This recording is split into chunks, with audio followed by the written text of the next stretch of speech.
Big TV Rythu Mitra కార్యక్రమానికి స్వాగతం. మనం ఇప్పుడు సిద్దిపేట జిల్లా చిన్న కోడూరు మండలం చంద్లాపూర్ గ్రామంలో ఉన్నాము. రైతు రామరెడ్డి గారు 2 ఎకరాల్లో తెల్ల కాకర సాగు చేస్తున్నారు. దీనికి సంబంధించి మరిన్ని వివరాలు వారిని అడిగి తెలుసుకుందాం. రామరెడ్డి గారు నమస్కారం అండి. నమస్కారం మేడం. 2 ఎకరాల్లో కాకర సాగు చేస్తున్నారు కదా, ఏ విత్తనం ఎంచుకున్నారు? ఇప్పుడు పెట్టి తోట ఎన్ని రోజులు అయింది? విత్తనం అనేది US 33 మేడం. పెట్టి దాదాపుగా 80 డేస్ అవుతుంది ప్రస్తుతానికి. 80 రోజులు అవుతుంది. అంటే విత్తనం పెట్టినాక మనకు కోత ఎప్పటి నుంచి స్టార్ట్ అయింది? 60 డేస్. 60 రోజులు అంటే క్లైమేట్ అనేది మంచిగా ఉంటే 60 రోజుల వరకు చాలా అవుతుంది. బీర అయితే అదే బీర అయితే 45 డేస్ 40 రోజుల వరకు కటింగ్ అనేది వచ్చేస్తుంది. బీర అయితే బీర కొంచెం ముందు ఉంటుంది, కాకర అనేది కొంచెం లేట్ ఉంటుంది ప్రాసెస్ అనేది. ఇప్పటి వరకు ఎన్ని కోతలు దిగింది? ఇప్పటి వరకు ఇది 3వ కటింగ్ మేడం. ప్రస్తుతానికి దిగేది 3వ కటింగ్. 2 కటింగ్లు దిగినాయి ఆల్రెడీ. అంటే తెగినప్పుడల్లా ఎంత వస్తుంది? ప్రస్తుతం ఒక 12 కవర్లు వెళ్ళింది మేడం. ఫస్ట్ సెకండ్ కటింగ్ కు 40 వెళ్ళింది. మొన్న దాదాపుగా 100 కవర్ల దాకా వెళ్ళింది. 100 కవర్లు అంటే 16 కిలోల కవర్లు 100 కవర్లు వెళ్ళింది. అంటే దాదాపుగా టన్నున్నర యావరేజ్ గా. అంటే ధర మంచిగానే ఉందా? ఏ మార్కెట్ కి తీసుకెళ్తుంటారు? ఇప్పుడు మార్కెట్లు అనేటి సిద్దిపేట ఒకటి ఉంది, మా యావరేజ్ గా సిరిసిల్ల ఒకటి ఉంది, మేము పోతే కరీంనగర్. ఇప్పుడు ప్రస్తుతానికి 45 రూపాయలు పోతుంది. బాగానే రైతుకు 45 దక్కుతుంది. అంటే ఇప్పుడు తెల్ల కాకర పెట్టుకున్నారు కదా, ఎందుకని తెల్లది? అంటే ఈ మార్కెట్లు అనేటి ఈ మా సరౌండింగ్ మార్కెట్లలో అనేది కంప్లీట్ గా తెల్ల కాకరకాయని ఎక్కువ ఇష్టపడతారు. నల్ల కాకరకాయ అనేది ఇష్టపడరు. అందుకే మేము తెల్ల కాకరకాయ మాకు అలవాటే వాస్తవానికి. ఇది ఇక్కడ కూడా వాడుకునేది ఎక్కువ తెల్ల కాకరకాయనే పోతుంది. సిరిసిల్ల కానీ కరీంనగర్ కానీ సిద్దిపేట కానీ నల్లది తక్కువ పోతుంది మార్కెట్లో డిమాండ్. ఈ తెల్లది అనేది ఎక్కువ పోతుంది. మీ ప్రాంతంలో దీనికి డిమాండ్ అనేది తెల్ల కాకరకాయ 100%. అంటే ఇప్పుడు ఎకరం వారీగా చూసుకుంటే ఖర్చు ఎంత వస్తుంది ఇది పెట్టుబడి? ఒక ఎకరం అనేది దాదాపుగా 1,20,000 నుంచి 1,30,000 వస్తుంది మేడం. ఒక ఎకరాన ఈ కట్టె ఒక కట్టె వచ్చేసి దాదాపుగా 60 రూపాయలు ఉంటుంది. సపోర్ట్ కట్టె వచ్చేసి 15 రూపాయలు ఉంటుంది. వైర్ ఇగ్గడానికి కావచ్చు, కూలోళ్ళకి కావచ్చు, టోటల్గా 1,20,000 నుంచి 1,30,000 రూపాయలు 1,30,000 దాటుతుంది దాదాపు అనుకుంటున్నా. బెడ్లు డ్రిప్ ఎరువు పోసుకున్నాయంటే అంత టోటల్ గా 1,30,000 అంటే 2 ఎకరాల పేరు మీద మీకు 2,60,000 దాకా 100%. అంటే కాకరకు సంబంధించి ఎట్లాంటి తెగుళ్ళు వస్తుంటాయి, ఎటువంటి జాగ్రత్తలు తీసుకోవాలి? ఎక్కువ డౌన్ మిల్ ఒకటి మేడం. ఈ పసుపు రోగం అని, డౌన్ మిల్ అని, కొంచెం పసుపు పురుగు అని, ఎక్కువ ఫంగిసైడ్ అనేది బాగా వస్తుంటది దీనికి. అట్లే కొంచెం ఇది లబ్బర్ పురుగు ఒకటి.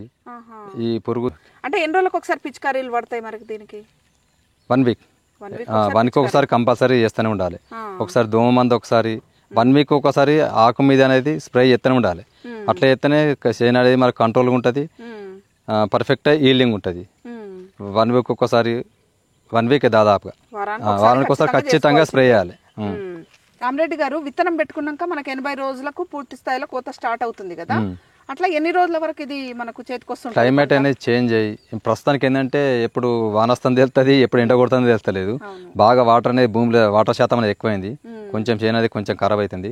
ఈ క్లైమేట్ అనేది కంప్లీట్ చేంజ్ అయ్యి చేను అనేది సెట్ అవుతుంది. దాదాపు 3 నెలల దాకా వస్తుంది మేడం. 3 నెలలు వస్తుంది దాదాపు ఈల్డింగ్. ఇప్పుడు కోత ఎట్లా ఉంటది? ఇది ఎన్ని రోజులకు ఒకసారి తెంపుతుంటారు? ఈ కోత అనేది దాదాపుగా అప్రాచం బీర్ అయితేనేమో డే బై డే ఒక రోజు కొని తెల్లారి తెంపేస్తాము. ఈ కాకర అయితే 3 నుంచి 4 రోజులు 3 రోజులకు ఒకసారి తెంపుతూనే ఉండాలి కంపల్సరీ. సైజ్ అనేది పెద్దగా అయితే మార్కెట్ లో దానికి డిమాండ్ ఉండదు. ఫస్ట్ చిన్న పెద్దగా ఉండదు, మరి చిన్నగా ఉండదు. సైజ్ అనేది మీడియం సైజ్ ఉంటేనే మార్కెట్ లో దానికి రేట్ ఉంటుంది, మాకు వర్కౌట్ అవుతుంది. అంటే ఇంతకు ముందు గతంలో కాకర సాగు అనుభవం ఉందా? ఇదే ఫస్ట్ టైం? లేదు, మేము దాదాపుగా ఒక 15 సంవత్సరాల నుంచి కట్టెలు కావచ్చు, ఈ కాకర బీర్ అనేది అనుభవం ఉంది మాకు. దీని మీద అనుభవం ఉంది. గతంలో కూడా ఇంతే సాగు చేసేదా? గతంలో ఎకరం అంటే ఒక 30 గుంటలు పందిరు ఉంది వేరే దగ్గర, నా సొంతంది. అక్కడనే వేసుకునేటోని. ఇప్పుడు ఇది మీ సొంత పొలం? సొంత పొలం కాదు, లీజుకు తీసుకుంది. లీజుకు తీసుకొని దీంట్లో కాకర సాగు చేస్తున్నారు. అంటే ఇప్పటి వరకు ధర బాగానే దక్కిందా? ఎంత వచ్చింది? పెట్టుబడి ఏమో దాదాపు 2.5 లక్షల పైన పెట్టిరు కదా, అందాది ఎంత వచ్చింది? ప్రస్తుతానికి పెట్టుబడి నిండే అంత ఇప్పుడు ఒక 4-5 కటింగ్లు తెంపితే పెట్టుబడి నిండుతాయి మేడం. ప్రస్తుతానికి 2 కోతలు దిగింది కాబట్టి ఇప్పుడు దీన్ని ఏం చెప్పలేము మనం. అట్లా అందాద ఎంత వస్తుంది అనే ఆలోచన? దాదాపుగా దిగుబడి అంటే క్లైమేట్ మేడం. ఈ క్లైమేట్ చేంజ్ చేస్తే వస్తాయి కదా, ఒక 4-5 లక్షల దాకా వస్తాయి దాదాపుగా. మనం పెట్టిన దానికి డబ్బులు వస్తాయి అనుకోండి.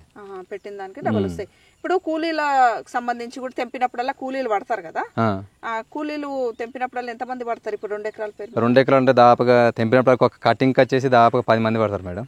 10 నుంచి 12 మంది పడతారు అటు ఇటు. అంటే కాయను బట్టి, కాయ బాగా వెళ్తే ఎక్కువ మంది పడతారు, కాయ కొంచెం తక్కువ ఉందంటే తక్కువ మంది పడతారు. దొరుకుతున్నారా మీ ప్రాంతంలో? ప్రస్తుతానికి బాగానే దొరుకుతారు, తోడతాం లేదు ప్రస్తుత పొజిషన్లో. ఫస్ట్ కాకర పెట్టే ముందు భూమిని మరి ఎట్లా సిద్ధం చేసుకున్నారు? ఏమేమి వేసి దున్నాలి? ప్రస్తుతానికి కాకర పెట్టే ముందు దీన్ని ప్లవ్ వేసినాం మేడం. ప్లవ్ వేసిన తర్వాత కల్వెటర్తో దున్నేసినాము. దున్నేసి ఒక 4 డీసెంబ్లే కోడెరు తెప్పించినాము. తెప్పించి సాలుకు కోడెరు పోసి బెడ్ ఎక్కించి దాని మీకు కలిసి డ్రిప్ పైప్ లాగి మల్చింగ్ ఎక్కించినాం. మల్చింగ్ ఎక్కించినాక ఇతనం పెట్టుకున్నాం. ఇతనం పెట్టుకున్నప్పుడు నీళ్ళ తడి ఇవ్వాలి. వానలు ఉన్నాయి అప్పుడు వర్షాలు లేవు, నీళ్ళ తడి ఇచ్చినాం. నీళ్ళ తడి ఇచ్చి ఇప్పుడేం జర వానలు ఇప్పుడు వానలు అనేవి బీభత్సంగా ఉన్నాయి, మామూలు కాదు. అవునవును. ఇప్పుడు వానలు లేకుంటే తడి ఎన్ని రోజులకు ఒకనాడు ఇవ్వాలి? వర్షం లేకపోతే దాదాపుగా 3 నుంచి 4 డేస్ మధ్యలో ఖచ్చితంగా ఇస్తూ ఉంటుంది. 4 రోజులకు ఒకసారి, 3 నుంచి 4. పిచికారీలేమో వారానికి ఒకసారి అన్నారు కదా, మరి బలం మందులు బలం మందులు దాదాపుగా 2 డేస్ 3 డేస్కి ఒకసారి ఇస్తూనే ఉండాలి. డ్రిప్లో కల్పిస్తూనే ఉండాలి. 1919 కావచ్చు, 13045 కావచ్చు, లేకపోతే ఏమన్నా బోరాను ఏదైనా కానీ డ్రిప్లో కలిపి ఎక్కిస్తాం.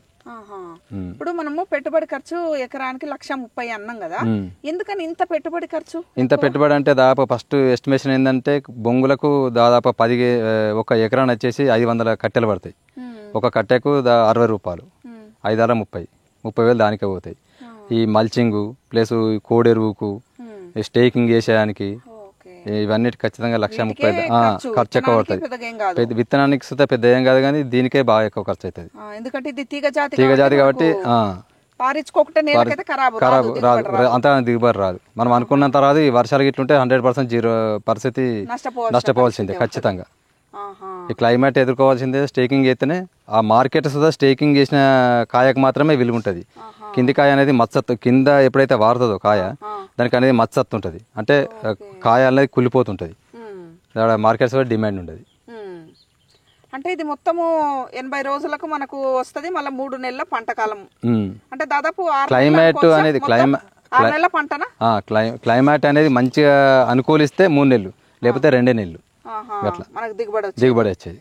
మరి ఇది దిగుబడి మొత్తం వచ్చినాక తీసేసినాక మళ్ళీ ఈ కర్రలు ఇట్లే ఉంచి మరి వేరే పెట్టుకోండి. మళ్ళీ దీని అడుగు కర్రలు అవసరం లేదు. 2 పంటలకు సంబంధించి 2 పంటలకు సరిపడా ఎరువు అనేది మల్చింగ్ లోపల ఉంది. ఇది తీసేసుకొని మళ్ళీ బీర పెట్టుకోండి. నెక్స్ట్ మార్చి దాదాపుగా మార్చి 15-20 వరకు మళ్ళీ బీర ఉంటుంది. అంటే కర్రల మీద పెట్టుబడి మనకు వన్ టైం పెట్టుబడి. ఈ కర్రలు అనేది సూత వాస్తవానికి ఒక 2 నుంచి 3 years 4 years దాకా ఉంటాయి కర్రలు అనేవి మనకు. ఈ తీగలు కూడా తీగలు మొత్తం తీగ వైర్ ఉండదు. వైరు స్టేకింగ్ వైర్ అనేది ఇది ఉండదు. కట్టెలు కట్టెలు మాత్రం 3 years 4 years దాకా ఉంటాయి. 3 years 100% ఉంటాయి. కట్టెలే 3 ఏళ్ళు ఉంటాయి. మళ్ళా కొత్త వచ్చే పంటకు మాత్రం ఇది పనిచేస్తుంది. 3వ పంటకి ఇది పనిచేయదు. నెక్స్ట్ బీర పెడతారా? కాకర రాదు, బీర పెట్టుకుంటాం. బీర పెడతారు. రామరెడ్డి గారు, ఇప్పుడు 40 నుంచి 45 రూపాయల ధర దక్కుతుంది మార్కెట్లో అన్నారు కదా, రైతు వారిగా చూస్తే ఇది మంచి ధరేనా? 40-45 రూపాయలు ఉంటే మంచి ధరే మేడం. ప్రస్తుతానికైతే మంచి ధరే ఉంది. ముందు ఎట్లుంటుంది అనేది తెలియదు అది, కానీ ప్రస్తుతానికైతే మంచి ధరే ఉంది. రైతుకు గిట్టుబాటు కాకర వేసినప్పుడు మంచి ఆదాయమే వచ్చిందా? గతంలో బాగానే వచ్చింది. కాకపోతే ఈల్డింగ్ అనేది ఆటోమేటిక్ గా మన ఇక్కడ మన ప్లేస్ లో చేంజ్ అయిందంటే ఆటోమేటిక్ గా అందరి తోటలలో చేంజ్ అంటే ఎక్కువ వచ్చిందంటే ఆటోమేటిక్ గా డిమాండ్ అనేది తక్కువ అవుతుంది. ఆటోమేటిక్ గా రేట్ అనేది పడిపోతుంది, ధర దిగుతుంది. ప్రస్తుతం తక్కువ ఉంది అంటే కాయ అనేది తక్కువ ఉంది కాబట్టి రేట్ అనేది ఎక్కువ ఉంది. ఓవరాల్ గా చూస్తే కాకర అనేది కొద్దిగా లాభదాయకమైన పంటే. ప్రస్తుతానికి మాత్రం లాభదాయక పంటనే. ఎవరైనా రైతులు కాకర పెట్టుకోవాలంటే స్టార్టింగ్ లో ఎంత పొలంలో ట్రై చేస్తే బాగుంటది? వాస్తవానికి పెట్టుకోవాలనుకుంటే ఫస్ట్ ఒక 20 గుంటలు అర్ధ ఎకరం అన్న ఎకరం లోపే పెట్టుకోవాలి. దీని మీద పూర్తి అవగాహన ఉండి దీని మీద ఆలోచన ఉంటే మాత్రం చూసిన తర్వాతనే ఎకరం పైనకోవాలి. లేకపోతే 20 గుంటలు స్టార్ట్ చేసుకున్నదే ఉత్తమమైన పని నాకు తెలిసింది అనుభవం. స్టేకింగ్ తోనే పెట్టుకోవాలి. నేల పారకం అనేది ఇప్పుడు కలవది. జనవరి తర్వాత సెట్ అయితే కావచ్చు. క్లైమేట్లో మాత్రం ఎప్పుడైనా మేడం కాయ అనేది స్టేకింగ్ చేసిన కాయ అనేది నెంబర్ 1 ఉంటుంది. మార్కెట్లో డిమాండ్ ఉంటుంది, మనకు కావాల్సిన ఆదాయం వస్తుంది. కింద వారిచింది 100% జీరో. అది ఎప్పుడు చూసినా కానీ మార్కెట్లో విలువ ఉండదు, దానికి కావాల్సిన ఆదాయం సుధా మనకు రాదు. ఓవరాల్ గా కాకర అయితే కాకర మీకు అనేది సంతృప్తి ఇస్తుంది ప్రస్తుతానికి. Thank you thank Rama Reddy you గారు. మేడం.